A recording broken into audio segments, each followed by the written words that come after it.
Hello friends, welcome to malathi சமையல். இன்றைக்கி நம்ம கிச்சனில் ஒரு பிரேக்ஃபாஸ்ட் ரெசிபி பார்க்கலாம். அதுக்கு ஒரு கப் அளவுக்கு கோதுமை மாவு எடுத்துருக்கேங்க. இப்போ ஒரு பவுலுக்கு மாற்றிடலாம். தேவையான அளவு உப்பு போட்டுடலாம். இப்போ கொஞ்சம் கொஞ்சமாக தண்ணி ஊற்றி நல்லா சாஃப்டாக பிசைஞ்சிடலாங்க. சப்பாத்தி மாவு பதத்துக்கு பிசைஞ்சிடலாம். ஒரு கப் கோதுமை மாவுக்கு அரை கப் தண்ணி கரெக்டாக இருக்கும்.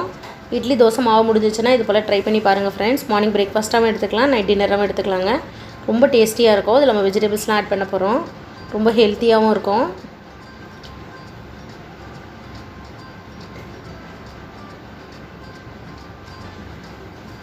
இப்போ இந்த அளவுக்கு நல்லா சாஃப்டாக பிசைஞ்சாச்சு. இது ஊறட்டும், ஒரு அரை மணி நேரம் ஊறட்டங்க. மசாலா பார்த்துடலாம்.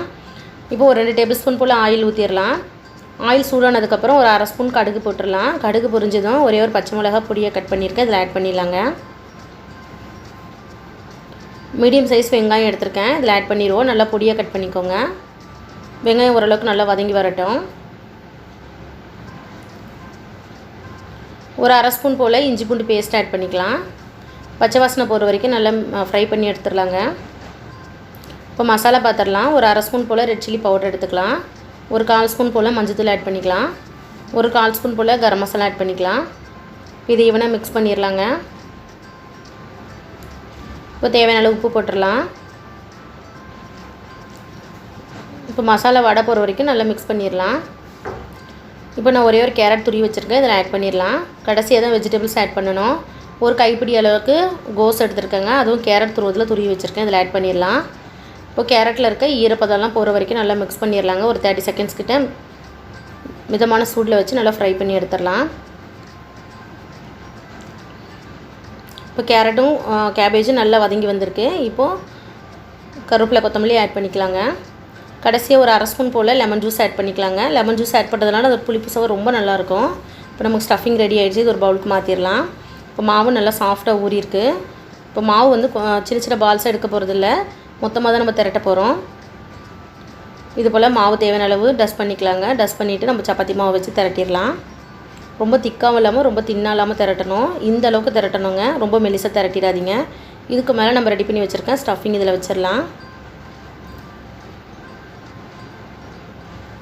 இப்போ ஈவனாக வச்சாச்சு. இப்போ நம்ம ரோல் பண்ணிடலாம்.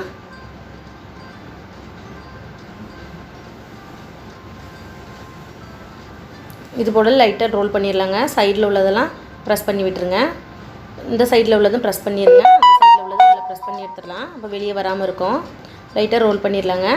இப்போ கத்தி வச்சு நம்ம கட் பண்ணி எடுத்துடலாம். இப்போ கத்தி வச்சு கட் பண்ணிட்டேன். இப்போ தனியாக எடுத்துடலாம். இப்போ கையாலே லைட்டாக அழுத்தம் கொடுத்துருங்க. இந்த அளவுக்கு அழுத்தம் கொடுத்தா போதும். நம்ம சப்பாத்தி கட்டையெல்லாம் வச்சு தேய்க்கணும்னு கிடையாதுங்க. லைட்டாக அழுத்தம் கொடுத்தீங்கனாலே கையில் உங்களுக்கு இந்த ஷேப்புக்கு வந்துடும். இந்த ஷேப்புக்கு வந்தாலே போதுங்க. இருக்கிற மாவில் இது போல் ரெடி பண்ணி எடுத்துடலாம். இப்போ மாவெல்லாம் ரெடி ஆகிடுச்சு. நம்ம ஃப்ரை பண்ணிடலாங்க. இன்றைக்கி நான் ஷாலோ ஃப்ரை தான் பண்ண போகிறேன். பேனில் ஒரு 4 டேபிள் ஸ்பூன் போல் ஆயில் ஊற்றிருக்கேங்க. நம்ம வச்சுருக்க மாவு இதில் ஆட் பண்ணிடலாம். 2 பக்கமும் ஒரு நிமிஷம் வெந்து வரட்டும். வெளியில் நல்லா கிறிஸ்பியாகவும் உள்ள நல்லா சாஃப்டாகவும் இருக்குங்க. மசாலா ரொம்ப டேஸ்டியாக இருக்கும்.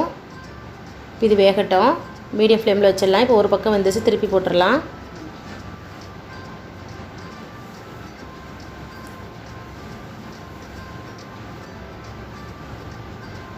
இந்த பக்கமும் வேகட்டும்.